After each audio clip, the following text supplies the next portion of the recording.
Hi friends, అందరూ బాగున్నారా? నేను మీ లక్ష్మి వేణు. ఈరోజు romance lust versus love part 6కి వెళ్ళిపోదాం. అలానే నేను కొత్తగా యూట్యూబ్ ఛానల్ స్టార్ట్ చేశాను ఫ్రెండ్స్. నన్ను ఫాలో చేసి సబ్స్క్రైబ్ చేసి ఎంకరేజ్ చేసుకోండి. ఇక ఎపిసోడ్లోకి వెళ్ళిపోదాం friends. Romance lust versus love part 6కి వచ్చేద్దాం. ఈరోజు ఉష్ టీనా, డోంట్ షౌట్ అని అప్పటికే తన అరుపులతో విసిగిపోవడంతో తన పని కానిస్తూనే సింహం గర్జించినట్టు గర్జించగానే తన నొప్పిని కూడా మర్చిపోయి బిక్క చచ్చిపోతుంది టీనా. దాంతో తన పనిలో మరింత వేగం పెంచి ఆఖరికి టీనా యముడికి హాయి చెప్పడానికి దున్నపోతు మీద ఎక్కిస్తుంది అనగా తన నుండి విసుగ్గా దూరం జరిగి నేరుగా వాష్రూంలోకి వెళ్ళిపోయి తనకు పట్టిన మత్తు మొత్తం దిగేలా హాట్ వాటర్ షవర్ ఆన్ చేసుకుంటాడు. ఇక్కడ టీనా విరాట్ తన నుండి దూరం జరగగానే తన ఒంట్లో 1% ఓపిక కూడా లేకుండా చేసేసి అలానే అప్పటికే బెడ్షీట్ మొత్తం తన బ్లడ్తో తడిచిపోవడంతో భయంగా గట్టిగా ఏడుస్తూ అరుస్తూ, Virat please call the doctor, చచ్చిపోయేలా ఉన్నాను, ఇంకెప్పుడు నీ జోలికి రాను, అలానే నీ దగ్గర చూపించను అని చచ్చిన శవంలా ఏడుస్తుంటే తన అరుపులకు చిరాకు వచ్చేసి మ్యూట్గా టీనా దగ్గరకు వచ్చి, ఏంటి టీనా ఎందుకు అరుస్తున్నావు? నేనేమైనా నిన్ను బలవంతం పెట్టి ఇక్కడికి తీసుకొచ్చానా? వద్దు వద్దు అంటున్నా నువ్వే రెచ్చగొట్టి మరి నన్ను ఇక్కడికి వచ్చేలా చేసుకున్నావు.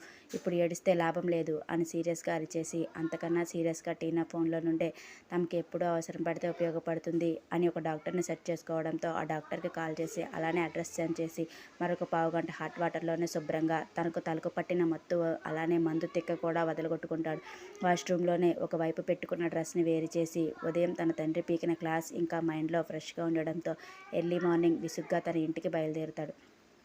కన్న కూతురు లాంటి దాన్ని నీకు, అలాంటిది నా విషయంలో ఎందుకు ఇలా ప్రవర్తిస్తున్నావు పిన్ని అని మౌనంగా రోధించడం తప్పించి కనీసం తన కళ్ళ నీళ్లు కూడా తుడుచుకోకుండా పిక్క చచ్చిపోయి కూర్చుండిపోతుంది అక్కడే చాలాసేపు భూమి.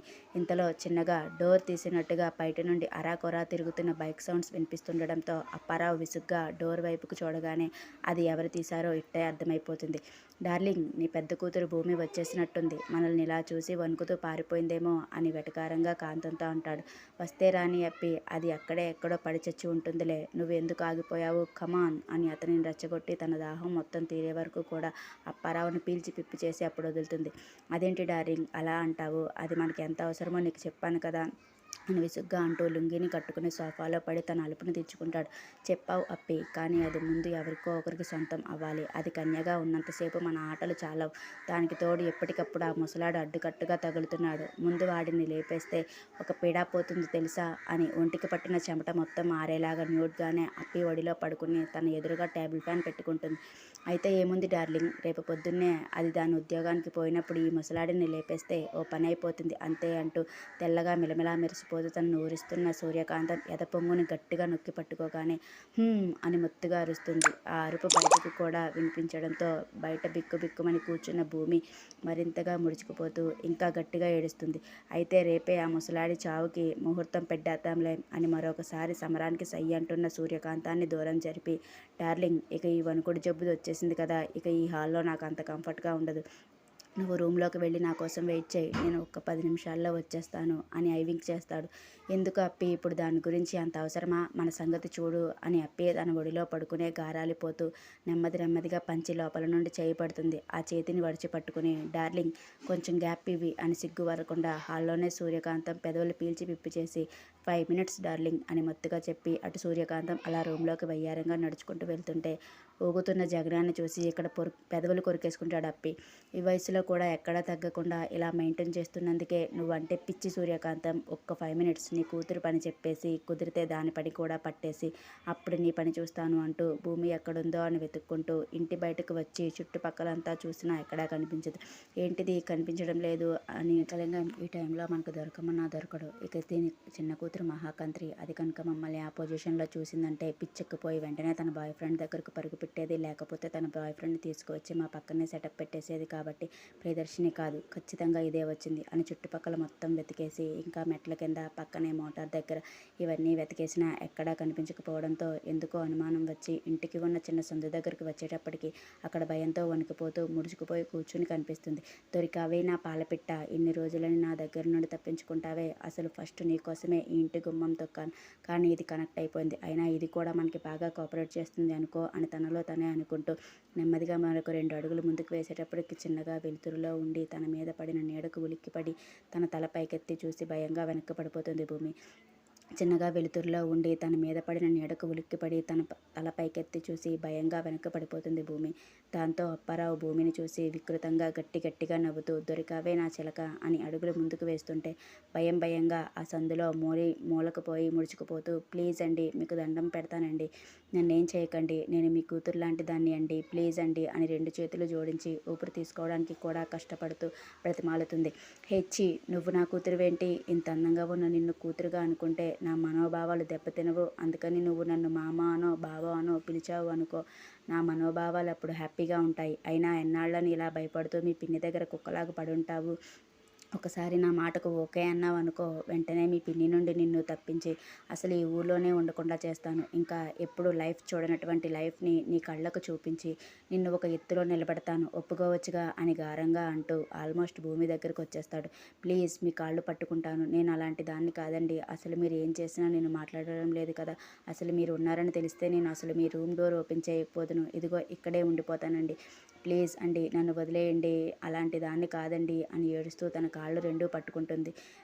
ఏంటి భూమి ఇలా కాళ్ళు పట్టుకుంటావు, నిన్నేమో నా కౌగిలిలో బంధించాలని నేను చూస్తుంటే ఇలా కాళ్ళు పట్టుకోవచ్చా, వద్దు లేదు, అందుకనే నేను చెప్పిన మాట వినమ్మా,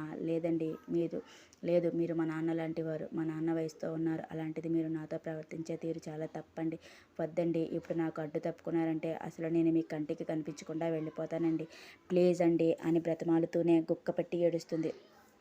ఏంటి నిన్ను ఆనందంలో ముంచి తేల్చుతానంటే నువ్వు ఈ నరకాన్ని కోరుకుంటావేంటి భూమి, ఒక్కసారి నా మాటకి ఊకొట్టు చూడు, నీకు స్వర్గ సుఖాలు చూపిస్తాను, పోనీ నేను ముసలాడినని ఫీల్ అవుతుంటే ఒక్కసారి నాతో గడిపి ఆ తర్వాత ఈ ముసలాడితో పని ఉండదు, నీకు నచ్చిన వాళ్ళ దగ్గరకు వెళ్ళిపోవచ్చు భూమి అని చాలా అసహ్యంగా మాట్లాడతాడు. ఒక్కసారిగా భూమి చేయి పట్టుకుని పైకి లేపి తన జప్పను గట్టిగా నలిపేస్తాడు. హా, ప్లీజ్ అండి, ప్లీజ్, నేను అలాంటి దాన్ని కాదండి, వదిలేయండి, నొప్పిగా ఉందండి అని అంతకంతకు అని అప్పారావు తాగిన మందు వాసనకి అలానే అతడు పీల్చుకుంటున్న ఊపిరి నేరుగా తన నుదురికి తగిలి ఒక రకమైన ఫీల్డ్లోకి వెళ్ళిపోయి తనలో ఉన్న ఫోబియా బయటకు వచ్చేస్తుంది. ఆల్మోస్ట్ కళ్ళు తేలేసి స్పృహ తప్పే పొజిషన్కి వచ్చేసి కాళ్ళు చేతులు వంకర్లు తిప్పేసుకుంటుంది. వచ్చేసిందా దీని జబ్బు, అందుకనే ఏం చేయాలన్నా కూడా నేను వెనకడుగు వేయాల్సి వస్తుంది, ఒకసారి దీనికి అలవాటు పడిందంటే నా పని బాగుంటుంది అని ఎన్నిసార్లు దీనిలో మార్పు తీసుకురావాలని చూసినా ముట్టుకుంటేనే ఇలా అయిపోతుంది అని అసహనంగా అనుకుంటూ తన కసి తీరక కోపంగా భూమిని లాగిపెట్టి కొడతాడు. ఇక అప్పటి వరకు ఉన్న ఓపిక మొత్తం పోయి తన ఫోబియాతో స్పృహ తప్పిపోయి అతని చేతుల్లోనే పడిపోతుంది భూమి. ఛీ, మళ్ళీ ఇదొక పని నాకు అని ఆ సందులోనే వదిలేయక స్పృహలో లేని భూమి రెక్క పట్టుకుని ఈడ్చుకుని పోతూ తన గదిలో విసిరేస్తాడు. ఆ చిన్న గదిలో ఆ విసురుకి నేరుగా వెళ్ళి గోడను గుద్దుకుంటుంది భూమి. దాంతో తల నుండి బటపటా రక్తం కారిపోతుంది. కానీ ఇవేమీ స్పృహలో లేని భూమికి తెలియకపోవడంతో ఎలా ఉన్నది అలానే ఉండిపోతుంది. నీకు ఇలానే కావాలి, నిన్ను ఇంతకింతకు వీక్ చేసేసి ఆల్మోస్ట్ నీకు ఏ దారి లేకుండా చేసిన తర్వాతే నీ ఎంత చూస్తాను, అప్పుడు నువ్వు వద్దన్నా వదలను అని కసిగా అనుకుంటూ గదిలోకి వెళ్ళేటప్పటికి అప్పటికే అప్పారావు రాలేదని సూర్యకాంతం విసుగ్గా మంచం మీద బురదలో దొర్లే పందిలా దొర్లుతుంది. నేరుగా వెళ్ళి అమాంతం తన మీద పడిపోతాడు. హా అని ఒక్కసారిగా గట్టిగా మూలుగుతూ ఏమైంది అప్పి, ఎందుకు అంత కోపంగా ఉన్నావు ఆమె అయోమయంగా అడుగుతుంది కాంతం. హా, ఏమైందా, దానిలో కొంచెం మార్పు తీసుకొద్దామని వెళ్తే దాని వణుకుడు రోగంతో నా మీదే స్పృహ తప్పి పడిపోయింది, దాంతో అక్కడే వదిలేస్తే చస్తుంది అని గదిలోకి తీసుకువెళ్ళి పడేస్తే గోడను గుద్దుకుని బుర్రకు బొక్క పెట్టుకుంది. ఏంటి, తలకు దెబ్బ తగిలిందా, రక్తం వస్తుందా అని కంగారుగా అడుగుతూ గాబరాగా పక్కనే నైటీ అందుకుంటుంది. తగిలి కొంచెం రక్తం కూడా వచ్చింది, అయినా స్పృహలోకి రాలేదు. ఇప్పుడు ఏంటి, నువ్వు దానికి సపర్యలు చేద్దామనుకుంటున్నావా ఏంటి అని నైటీ లాక్కుని విసుగ్గా లేచి కూర్చున్న సూర్యకాంతాన్ని అమాంతం వెనక్కి తోసేస్తాడు. అదేంటి అప్పి అలా అంటున్నావు, దెబ్బ తగిలింది, అది తలకి ఇంకా రక్తం కూడా వస్తుంది అంటున్నావు, దానికి ఏమైనా జరిగిందనుకో అది మన పీకకే చుట్టుకుంటుంది, కొంచెం సేపు ఆగు, అసలు దానికి దెబ్బ గట్టిగా తగిలిందేమో చూసి వస్తాను కాంతం, అంత గట్టిగా తగలలేదులే, ఏదో గోడ తగిలి చేసుకుని రక్తం వస్తుందంతే, ఇప్పుడు నువ్వు దానికి నా మూడిని మరింత చెడదెబ్బకు అని కోపంగా అంటూ అప్పటి వరకు వయసుకు తగ్గ ప్రవర్తించిన అప్పారావు తన వయసుని మరిచిపోయి మరి కాంతానికి చుక్కలు చూపిస్తాడు. మరొక పక్క తన గదిలో భూమి గురించి ఇంకా కాంతం అసహ్యమైన పనులకు కుళ్ళి కుళ్ళి ఏడుస్తున్న భూమి తండ్రి అయినటువంటి సుబ్బారావు, ఎందుకు దేవుడా నాకు ఈ బ్రతుకు, ఎందుకు నన్ను ఇంకా తీసుకుపోవడం లేదు, బ్రతికున్నంతకాలం నాకు నా భార్య బిడ్డ విలువ తెలియలేదు. ఈ కామపిశాచి మోజులో పడి నా భార్యను నా చేతులతో నేనే చంపుకున్నాను. ఆ పాపమే నాకు చుట్టుకుని ఇప్పుడు మంచానికి పరిమితమైపోయాను. అప్పటికీ కూడా ఏ రోజు ప్రేమగా పలకరించని నాకు నా కూతురే నాకు సేవలు చేస్తూ ఉంది. అది కాదన్నట్టుగా దాని అరాచకాలను కూడా నా కళ్ళ ముందే పడేలా చేసి ఇప్పుడు నా ఎదురుగానే మరొకడితో పక్క పంచుకుంటున్నా సరే ఏం చేయలేని అసహాయకుడిగా మారిపోయేలా చేశావు. ఇంకా అది కూడా చాలదన్నట్టు నా కూతుర్నే నా చేతులతో ఆ కాంతానికి అప్పగించేలా చేశావు. ఇప్పుడేమో ఆ కాంతం నా కూతురు జీవితాన్ని కూడా నాశనం చేయాలని చూస్తుంది. నా అంత వయసు ఉన్నవాడితో దాని బతుకు బుగ్గిపాలు చేయాలని చూస్తుంది. నా కూతురేమో నన్ను వదిలిపోమ్మంటే నా గురించే ఆలోచించి నా కోసమే ఇక్కడ ఉండిపోతుంది. ఎందుకు దేవుడా నాకు ఈ బ్రతుకు, లేదు నేను ఉన్నంత వరకు నా కూతురు ఈ నరక కోపంలో నుండి బయటకు వెళ్ళదు. నా కోసమైనా ఈ నరకాన్ని తట్టుకుని నిలబడుతుంది. నా కూతురు ఆ కామిని పిశాచి చేతుల్లో నుండి తప్పించుకుని నేను బ్రతికేదో బతకాలి. తన కాళ్ళ మీద తనే నిలబడి తన జీవితాన్ని ఆనందంగా మార్చుకోవాలంటే నేను ఈ భూమి మీద ఉండకూడదు. నేను ఉన్నంతకాలం వీళ్ళకి నా చేతులతో నేనే అవకాశం ఇచ్చినట్టు అవుతుంది అని దృఢంగా నిర్ణయం తీసుకుని ఎదురుగా కనిపిస్తున్న ఆ వెంకటేశ్వర స్వామి ఫోటో వంక చూస్తూ తన ఊపిరిని బిగపెట్టేస్తారు. ఇవేమీ తెలియని భూమి అసలు స్పృహలో లేకపోతే అన్నీ తెలుస్తున్నా కనిపిస్తున్నా పట్టించుకోని స్థితిలో ఉన్న సూర్యకాంతం తమ కామదాహాన్ని తీర్చుకునే పనిలో బిజీగా ఉండడంతో ఆ రాత్రికి సుబ్బారావు గారు ఆ శివయ్యలో ఐక్యమైపోతారు. విరాట్ కారు పబ్ దాటగానే మరొక కారుతో ఎంటర్ అవుతుంది. విరాట్ ఫోన్ చేసిన డాక్టర్ ఆల్రెడీ తనకు ఆ పబ్కి డీలింగ్ ఉండడంతో నేరుగా టీనా ఉన్న రూములోకి వెయిటర్ సహాయంతో వెళ్ళి అక్కడ టీనా అవతారం చూడగానే ఒక్క క్షణం తనకు తానే భయపడి కెవ్వున అరుస్తుంది. Doctor please doctor save me అని బెడ్ మీద నుంచి కాలు కూడా కదపలేని టీనా భయంగా డాక్టర్ని చూడగానే గట్టిగా అరుస్తుంది. కానీ ఆ డాక్టర్ భయంగానే టీనాను చూస్తూ దగ్గరికి వెళ్ళేటప్పటికి తన కాళ్ళ వెంబడి ఆగకుండా కారుతున్న రక్తానికి ఇంకొంచెం భయపడిపోతూ గబగబా ట్రీట్మెంట్ స్టార్ట్ చేస్తుంది. విరాట్ ఎర్లీ మార్నింగ్నే పబ్ నుండి బయలుదేరి తన ఇంటికి వచ్చేటప్పటికి అరౌండ్ 5 అయితే ఇంకా తెల్లవారడానికి చాలా టైం ఉంది అనుకుంటూ నేరుగా తన గదికి వెళ్తున్నప్పుడే అప్పుడే నిద్ర నుండి లేచిన సునీత గారు తన గది నుండి బయటకు వస్తూ విరాట్ని చూసి ఆగుతారు. విరాట్ కూడా తల్లిని చూసి ఏం మాట్లాడకుండా నేరుగా తన వైపే అడుగులు వేస్తుంటే, నాన్న విరాట్, ఏంటి నాన్న ఇంత ఆలస్యమైపోయింది, ఇంతసేపు వరకు వర్క్ అంటే ఆఫీస్లోనే ఉండిపోతే నీ ఆరోగ్యం ఏమైపోతుంది నాన్న, కొంచెం ఆరోగ్యం కూడా నీ దృష్టిలో పెట్టుకుని తొందరగా ఇంటికి వచ్చాయి అని లాలనగా చెబుతారు. దాంతో విరాట్ గిల్టీగా ఫీల్ అవుతూ ఓకే మామ్, రేపటి నుంచి హెల్తీగా వచ్చేలా ప్లాన్ చేసుకుంటానులే అని ఒక్క మాటతో నేరుగా తన గదికి వెళ్ళిపోతూ సునీత గారు మాత్రం బాధగా చూస్తూ ఉండిపోతారు. కానీ ఆ డాక్టర్ భయంగానే టీనాని చూస్తూ దగ్గరికి వెళ్ళేటప్పటికి తన కాళ్ళ వెంబడి ఆగకుండా కారుతున్న రక్తానికి కొంచెం భయపడిపోతూ గబగబా ట్రీట్మెంట్ని స్టార్ట్ చేస్తుంది. ఏంటి టీనా, ఏమైంది, ఈ పొజిషన్లో ఉండడానికి కారణం ఎవరు, ఎవరైనా సరే రేపు టైం జరిగిందా టీనా, ఇది చాలా పెద్ద పోలీస్ కేసు అవుతుంది, తెలుస్తుందా నీకు అని భయపడుతూనే కోపంగా అడుగుతారు. నో డాక్టర్ నో, ఇది మా మధ్యనే ఉండిపోవాలి, పోలీస్ కేసు అది అంటే విరాట్ నన్ను చంపేస్తాడు, ప్లీజ్ డాక్టర్ అని బతిమాలుతుంది. వాట్, ఇది విరాట్ చేసిన పనా అని షాక్ అవుతూ నిజంగానే టీనా, నేను ఎవరైనా గ్యాంగ్ రేప్ చేశారేమో అనుకున్నాను.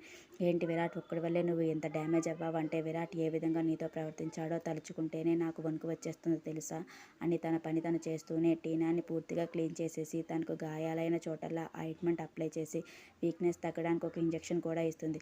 లేదు డాక్టర్, అప్పటికే విరాట్ తన మూడు బాగోలేదు అని చెప్పాడు, కానీ నేనే నా ఓవర్ కాన్ఫిడెన్స్తో ఇదంతా ఎలా చేసుకున్నాను. దానికి తోడు విరాట్ని రెచ్చగొట్టేలా ప్రయత్నించాను. మీకు తెలుసు కదా డాక్టర్, ఈ టైంలో తనకి ఏదైనా సరే చాలా క్లారిటీతో ఉండాలని. ఇప్పుడు మీరు పోలీస్ కేసు అది ఇది అన్నారు అంటే నా లైఫ్ని బజార్లో నిలబెట్టేలా చేయడానికి తను ఒక నిమిషం కూడా ఆలోచించడు డాక్టర్. అందుకనే నా లైఫ్ మీ చేతిలోనే ఉంది డాక్టర్, ప్లీజ్. ఓకే టీనా, కానీ ఈరోజు నువ్వు అయ్యావు, రేపొద్దున వేరే అమ్మాయి అవుతుంది. విరాట్ని వార్న్ చేయకపోతే తను మీతో ఇలా నడుచుకుంటూ పోతుంటే తనపై చాలా పెద్ద కేసు ఫెయిల్ అవుతుంది తెలుసా. నిజంగానే ఇది పోలీసుల వరకు వెళ్లాల్సిన కేసు, కానీ నువ్వు బతిమాలుతున్నావని నేను కామ్గా ఉంటున్నాను. మరొకసారి ఇది రిపీట్ అయ్యేలా చేయకు. అండ్ ఇప్పుడు నీకు హాస్పిటల్ నీడ్ చాలా ఉంది. అట్లీస్ట్ నువ్వు 1 వీక్ అయినా హాస్పిటల్లోనే ఉండాలి. నీకు అది తెలుస్తుందా. ఎస్ డాక్టర్, నాకున్న పెయిన్ చచ్చిపోయే అంతగా వస్తుంది, కానీ నాకున్న భయం వల్ల ఇంకా నా పేరెంట్స్ పరువు గురించి ఆలోచించి దీనిని తట్టుకుంటున్నాను. నా పేరెంట్స్ ఇస్తున్న ఫ్రీడమ్ని ఇలా మిస్యూజ్ చేస్తున్నానని తెలిస్తే ఖచ్చితంగా మా డాడీ నన్ను హౌస్ అరెస్ట్ చేసేస్తారు. అంతతో ఉండకుండా నాకు ఏ తలక మాసిన వాడినో ఇచ్చి పెళ్లి చేసేసినా ఆశ్చర్యపోవక్కర్లేదు. అందుకనే డాక్టర్, ప్లీజ్ హెల్ప్ మీ. టీనా, నువ్వు ఏ పొజిషన్లో ఉన్నావో నీకు తెలుస్తుందా? తెలియదో నాకు తెలియదు, కానీ విరాట్ చాలా ఫోర్స్గా నీతో ఇంటిమేట్ అవ్వడం వల్ల నీ ఇంటర్నల్ పార్ట్స్ మొత్తం డ్యామేజ్ అయిపోయాయి. ఇంకా ఆల్మోస్ట్ నీ నడుము కింద పార్ట్ మొత్తం కూడా చాలా డ్యామేజ్ అయిపోయింది. అది సెట్ అవ్వాలంటే నీకు 3 మంత్స్ టైం పనే పడుతుంది. ఇంకా నీ చెస్ట్ పార్ట్ చూసుకున్నావా ఒకసారి? అసలు ఎక్కడా గ్యాప్ లేకుండా పంటిఘాట్లతో నిండిపోయింది. అంత దారుణంగా పంటిఘాట్లు నీ బాడీలోకి వెళ్ళాలంటే గ్యారంటీగా పాయిజన్ ఎఫెక్ట్ అయ్యే ఛాన్స్ ఉంది. నువ్వు టాబ్లెట్స్తో 3 నెలలు క్యూర్ అవుతావు, కానీ 7 డేస్ కంప్లీట్గా నా అబ్జర్వేషన్లో ఉండాలి. అర్థమవుతుందా అని సీరియస్గా వార్న్ చేస్తుంది.